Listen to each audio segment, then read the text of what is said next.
Hey guys, welcome back to the channel. We're out here kind of doing something that we really love to do, and that is we are shooting our bows. I got me and Liam. He's down there retrieving his arrows right now. Liam is shooting his new compound bow that he got for Christmas, and we're trying to get him dialed in. Right now I think they have it set to, we took it to the bow shop after we bought it and got him all set up. Got a new Trophy Ridge sight on it and everything like that. I bought him, it was from one of those ready to hunt packages from Walmart. It's a youth bow that you can kind of grow with. Starts out, I think the lowest poundage draw is like 19 pounds, and it goes all the way up to like 45 pounds, I think. Well, in the state of Oklahoma, for compound bows, you just have to have 30 pounds of pull, 30-pound draw in order to hunt deer legally. So I think it was when he first got it and everything, they set it to 26 pounds. So he's just right under that 30-pound mark, and he's done a lot of growing since Christmas. He's grown about 6 inches, and he's pulling back that 26 pounds like it's nothing. So I'm going to assume that probably by hunting season, which is in about 2.5 weeks, he's actually probably already right now, he can probably pull back 30 pounds. But he is not as efficient when it comes to shooting the bow. So that's what we're out here doing. We should have probably been practicing a little bit earlier this year, but it's been a crazy summer. But he's doing good. So we're doing that. We're gonna have him, I'm having him practice a lot with his bow today, and probably for at least an hour or so. And probably next week we're gonna go to the bow shop in Dewey, Oklahoma, called the Arrow Shop, shout out. And we're gonna have them probably set his bow to 30 pounds and adjust. I'm gonna adjust his sights. So he's shooting his top pin, I believe they set it to 10 yards. And the 20-yard, I don't think we set the second and third sight, the second and third pin, and I don't have any Allen wrenches on me right now to set those pins. So he's kind of compensating right now, kind of aiming a little bit higher instead of setting the pin. So yeah, that's what we're doing right now. So I'm having him, and he's already getting tired. He's shot about 4 or 5 rounds of arrows, so I'm fixing to shoot some too. I'm gonna be practicing with my bow, the Mathews V3X. Got it out, got my arrows ready, and I'm letting him shoot first, and then I'm gonna let him take a break. And then, because don't forget, when you're shooting, if you shoot, your accuracy is gonna get off anyway. Accuracy is gonna throw off anyway, so you gotta take like breaks in between your shot sessions, because it'll wear your arm out. And even though he's only drawing back 26 pounds, he's not used to doing that over and over and over again. So, and even me drawing back 75 pounds over and over again is not ideal, you know. So we're gonna practice some, and we'll hit you guys back here in a little bit. All right, guys, so what we're doing is, what I'm doing here is I'm gonna be practicing at 30 yards while Liam sits here and practices at 20 yards. I want him to get efficient at shooting at least 20 yards. We have a new spot that we're going to this year, so it's a little bit longer of a distance than it was last year. Last year, I think the distance from our deer blind, from our deer blind to the deer feeder was only like 16 yards at most. When I shot that deer with the rifle, I think it was only at like 15 yards. So this one is a minimum, I guarantee you, minimum at least 20 to 25 yards, if not 30 to 40 yards, I think. But it is a downhill shot, so it's not going to be too bad. He'll be able to compensate for that. It'll help him out a little bit. But I want him to get efficient at shooting 20 yards. But I'm practicing at 30, and I'm going to probably move back to 40 yards just to make sure that I have my bases covered. My bow will actually shoot all the way out to 80 yards, but I've never taken a shot at that distance. 60 yards is comfortable, but I don't think that we're going to be shooting that far. Hopefully they'll come right into the deer feeder, and like I said, it's probably only about 30, maybe 40 yards max. So I have my V3X 33-inch Mathews bow, just my standard TrueFire release, and I'm gonna be shooting some. I got Liam doing his. My if you ever wondered about my setup, I do have a CBE sight single pin, which I'm thinking about switching back to a 3 or a 5 pin sight. It does kind of suck in order to adjust it. You know, usually when I'm out hunting, I will just, you adjust it with this knob here, but you have to leave this unlocked. So usually what I do, and that locks in the sight at that certain yardage. So usually what I do is I will just, when I'm hunting, I just leave that open. That way I can adjust my sights freely. And it's still yet to be seen whether the single pin, because I didn't get a chance to kill a deer with my bow last year. So it's yet to be seen whether the single pin or the multi-pin is really the best. I'm trying to figure that out myself. I have a couple buddies that use multiple pins. I know of a couple other people that use a single pin, so I don't know. I haven't shot a deer with it yet. The only thing I will say, the only downfall to this sight being a single pin is, yeah, I can adjust it and I dial that single pin into however far I want to shoot. But the only problem with that is whenever we're shooting and you're hunting and you got a deer out there, then all of a sudden you're that extra movement to move that sight. So that's the only downfall to it. But other than that, you know, can't really say much. But I'm gonna get set up, guys, and we'll hit you back. Another thing if you guys were wanting to know about my setup, like I said, I'm still figuring out if the single pin is going to be best. The only thing that sucks about it is the added movement of adjusting your sight. But that's not that bad, and you can actually get to where you can move it, and it doesn't really factor in much. The movement doesn't really spook them, the added extra movement. Now, the good thing about it is, like, my bow is set to 75 pounds, have a 29.5-inch draw length. I am shooting 2 different types of arrows today because I'm trying to figure out which one's the best. I am shooting, these are the Under Armour. They are by Carbon Axis, 6mm Eastons.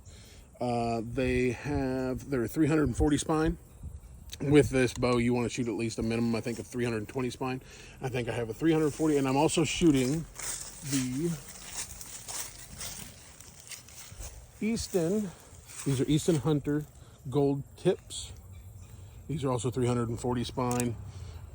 It seems like, I don't know which one flies best with my bow.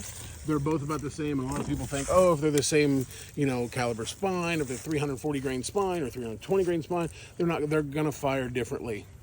I believe it, you know. That's just how this one's made. Like, some of them are carbon fiber, some of them still steel. Most arrows are made out of carbon fiber. If you buy those really high expensive ones, you know, they work really good if you want to spend like $10, $15 an arrow. But I think these were on sale for $8. Also depends on the tip and everything that you use. So I actually like to use mechanical broadheads, the ones that open on impact, because it's as close to flying as a field tip. If you get used to shooting with a field tip, then that is the closest thing you can get to, you know, it flying like a arrow with a field tip. If you're used to, that's one thing that a lot of people don't tell you, is that when you buy broadheads, you need to practice with your broadheads. The only problem with that is you have to have special targets for that, and most ranges don't have those special targets, so you have to buy it yourself and find a place yourself to do it. So, but the good thing about mechanical broadheads that open on impact, those actually are as close as you can get to flying with a field tip. I'll get my broadheads out and I'll show you what I'm talking about here in a second, guys. All right, guys, here's my broadheads. I want to show you my broadheads. These are like an off-brand fixed blade, 3-blade broadheads that I bought off of Amazon because I was cheap. I didn't have much money the first couple years I was bow hunting, and I bought those. The only problem with those, they're actually good because this is the same broadhead that Liam used last year to kill his little deer with, and it blew right through that deer. Of course, it was only like a 15-yard shot, but still, at that distance, it even at a 20 or 30, 40 yard shot, would have went right through it. I did sharpen them. That's the only downfall to these things. A lot of your broadheads, when you buy them online from Amazon or something like that, and they're off-brand, most of them don't come very sharp. You can get you some sandpaper and do that the cheap way, like I did, or you can also they sell the broadhead sharpening stuff on Amazon, or you can go into probably a lot of your sports stores and probably find one. Those, I don't remember the name of those, but they were cheap ones. These ones here are my bread and butter. Those are the ones that I love the most. These are the Rage Hypodermic. Check out that tip. It's like a hypodermic needle. And what I mean by mechanical broadheads is whenever they have a little sleeve that comes up and holds these blades, and it screws on here, and whenever you screw your broadhead, it holds it. And it's just a little plastic neck, which I'm trying to see if I got one that still has one on there. I don't, but I have one right here that I'll show you. Maybe. Yeah, I'll find it. In here. I just saw them. Probably behind my mask. Yeah, right there. Okay. This little thing right here, this little collar, fits on here, just like that. And you see these little 2 grooves down here at the bottom. Whenever it's closed like that, you hold it, kind of twist it to where it holds it, and then you screw it into your arrow, and that pushes up against that collar and holds it in place. Now, whenever it's shot, like I said, it's kind of grooved in there. Whenever it's shot and it hits on impact, it'll go through and it'll hit these, and it opens up kind of like that. And it creates, that is a, if I remember right, 1.78 inch, almost 2 inch cutting diameter. So a 2 inch hole going through a deer. And these are straight razor blades and stuff. You have to be really careful with these. You can feel like how a good razor blade, if they're really sharp, they will kind of start sticking to your skin because they're trying to cut into your skin. Technically they are. So yeah, that's ones that I love. I do have, these are Allens. I think these are called thwackers or schwackers. I can't remember exactly.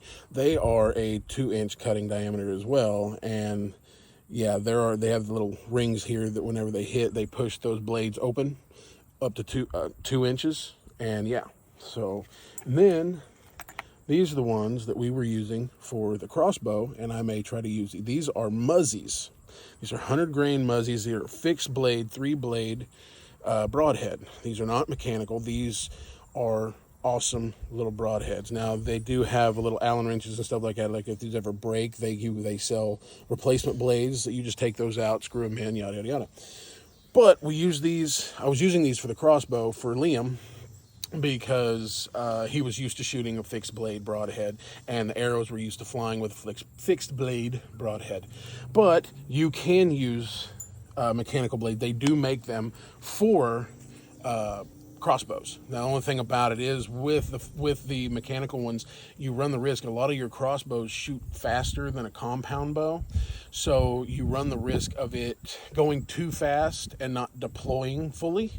So the wound channel in the deer or whatever animal you're shooting it at won't be as big if it doesn't fully deploy. It can just go in like a field head, and come out the other side without creating a big wound channel like shooting a mechanical from a compound bow, because I guess the compound bow shoots just a little bit slower than a crossbow. Some crossbows. Now my crossbow that we have is the outdoor, the Wicked Ridge, sorry, and I believe it shoots 365 or 375 feet per second. So I mean, my bow shoots about, I think it was 365, 370, so it's about the same. So those mechanical broadheads should work for that crossbow if I want to use them.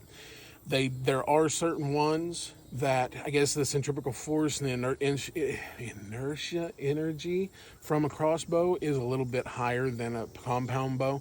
So when they do that, they do make specific broadheads for a crossbow made for that very reason. So it's your choice. You can take the chance of it not deploying, or you buy a fixed blade, or you can go, they do have them usually right next to the regular broadheads made for bows. You can find the ones that'll say for crossbows, so they'll look exactly the same. They're just made a little bit differently, probably deploy a little bit quicker than these would.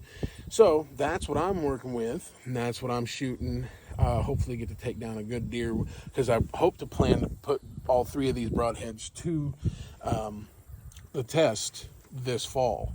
Want to try. I'm probably going to let Liam, either on his compound bow or the crossbow, whichever one. If he can get efficient with his compound bow, we're going to let him take his compound bow, and I'm probably going to let him shoot those. If not, because those are actually lighter than the Schwackers. Well, actually, no, they're not. So, whichever one, but probably let him shoot the Muzzies, the 3-blade fixed blade. That way, it doesn't happen, and his bow does shoot a lot slower than mine, so we don't want it to not deploy as much as it should, which it shouldn't. It should deploy just regularly. But some of those broadheads, mechanical broadheads, do have feet per second rating that you need to check. If your bow doesn't shoot that fast, then you don't need to shoot that. So I may just have him shoot a fixed blade for his first deer if he's shooting his compound. If not, he's going to be using the crossbow, and whichever one of those will take down a deer. So hopefully we get to test out all 3 broadheads this year, because we did test out the big fixed blade, and that is a heavy broadhead. I mean, it's a good little amount of steel on that thing. So we did test that one out last year. He did shoot a deer with it, and he's the only one in the family that's taken a deer down with a bow currently. I feel so ashamed. Anyway, so yeah, hopefully we get to test out the Muzzy, the Rage Hypodermic, and the Allen Schwacker. Like I said, if you're looking, I will say that the Muzzies, I found those on Amazon for, I think, pack of 3 of them. I bought them all as a package, all 3 of them at the same time. These ones usually run, I think, about $50 for 3 of them. You could find them cheaper. I think you can get the 100 grain and stuff like that. They might find them for like $30 to $50. The Rage Hypodermic, you're looking minimum $40 for 3 of them. That's the only thing that kind of sucks about them. They are more expensive. They are name brand, top of the line, but they do work. They're one of the highest rated ones. Now the Schwackers, the Allen, that is like a off-brand Walmart brand, and they have lots of broadheads, and they are not very expensive. You can usually pick up a pack of 3, and they're sharp and ready to go for about $20. You can go to Walmart, you can find them online, they're sold everywhere. And like I said, they're not bad broadheads. I mean, I have not shot one. Hopefully, I'm trying to debate. Usually last year when I would take 3 arrows with me, I may take 5 this year, but usually when I went to the deer blind, I would take 3 arrows with me, and I had one of each broadheads on one of those arrows. So, and I would try to do the hypodermic first, but like I said, I didn't get a chance to shoot a deer last year. Liam did. Proud of him for doing that. And he did take one down with that big broadhead. So hopefully we get to test these 3 out this year, because I know they're all well-known brands and they're good to go. So we will find out, but we're going to get back to shooting. Right now I'm shooting at 30 yards. I just hit the middle of the target with my last arrow, but like I was saying, I'm testing out both. That was the one that I hit the middle of the target with is the gold tip. So I'm going to be testing out the Under Armour arrows and make sure that those fly. It just depends on which one goes better, which one hits better. If the Under Armours are hitting and grouping a lot better, I will use the Under Armours and probably wind up, because I've had the gold tips and the Under Armours for about 3 to 5 years now, 3 or 4 years. So I will probably be getting rid of, actually I think I've had those gold tips longer than that. I think I've had those for about 5 or 7 years, because I bought them a long time ago when I had my bow, my old bow. And I shot with them, but I never hunted with them. So I bought the Under Armour arrows whenever I bought my new bow, and I may be looking for some new arrows this year. And I got him 3 starter arrows. These are the V-Force Junior, and they work really good for his bow. And his bow is the Barnett Vortex. If you're wanting to go try to find it at Walmart, I think it was only like $115, and it's a ready to hunt package. Comes with a quiver. It does not come with arrows. It came with a quiver. It came with a 3-pin sight, but the 3-pin sight is kind of weird. It's like an oval shape rather than a round shape, like I switched out for him, because I switched him out for a Trophy Ridge 3-pin sight, which is a lot better sight. So we're going to get back to shooting, guys, and we'll catch up with you here in a little bit.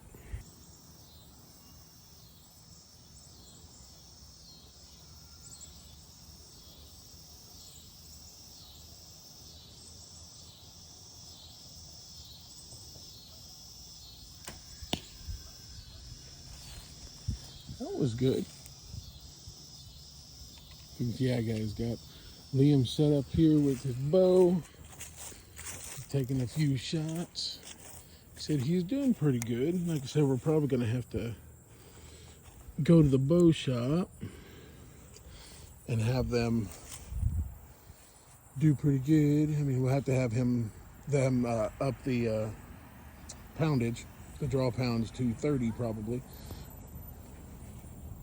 because he's drawing back that 26 pounds pretty smoothly.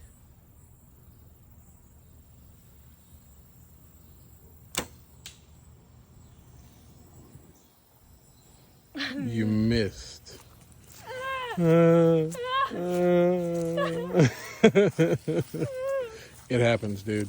You're not used to shooting, and you're just getting used to it, so don't worry about it. Anyway, guys, so yeah, we got Liam set up on his bow. Like I said, he just got it, and this is only like the third time he's ever shot it. So he's still a little rusty, but he's going to get there. And when he does, he's going to kill a deer. I hope. That's the one thing a lot of people don't tell you about bow hunting and bow shooting and stuff like that, is like how much practice that you really have to do. If you're not used to shooting bows, a lot of people think that they could just grab a bow and go out and shoot and like go right from the store and go out and kill a deer. I'm not saying that that couldn't happen, but it would probably be extremely lucky. Because you still have to know how to draw the bow, how to hold the bow, where to aim, how to aim, breathing techniques, stuff like that. So there's a lot more to it than just that. Now, a crossbow, a little bit different. Yeah, you could definitely take that right out and go shoot it, because it's like shooting a gun. You take a gun, you take a crossbow, yes, you can go right out and kill a deer. Set up a deer blind, wait for a deer to come in, and yeah, you could probably take them out. Because most crossbows are equipped with a 4-power ACOG scope, and it's usually like bore-sighted, which most rifles from a store, when they come from a store, they are bore-sighted at 50 yards. Now, bore sight just means it's going to get you on probably on a 1 foot by 1 foot square of paper or area that you're shooting at. Now, it's different with a bow. Yeah, it's kind of bore sighted at 20 yards, but bore sighting a bow is more like you're sighting it in at 20 yards. Now, because at 20 yards, if they're just wanting to get you on a 1 foot by 1 foot square, that's still a pretty small area to shoot a deer. So technically, yeah, you could break one right out of the case and go right out and shoot a deer at 20 yards. But you always want to sight it in. With a bow, there's a lot of tweaking. You have to do it by hand. It's not like turning a dial. You have to, loosen the sight with an Allen wrench. You have to move it in, move it out, move it up, move it down, And then also you have to remember, if you are, say, disabled in any way, that you have to draw it a certain way, your bow. If you have to draw it in a certain way, then yeah, you can also set your sights to compensate for that disability or that special draw way or anything, So there's a lot you got to tweak on a bow that a lot of people don't know about, and that's why I love archery shooting and archery hunting. Just a lot more to it, a lot more skill goes into it. I'm not saying that I don't like shooting my rifles and my handguns, because there is a lot of skill that comes with those too.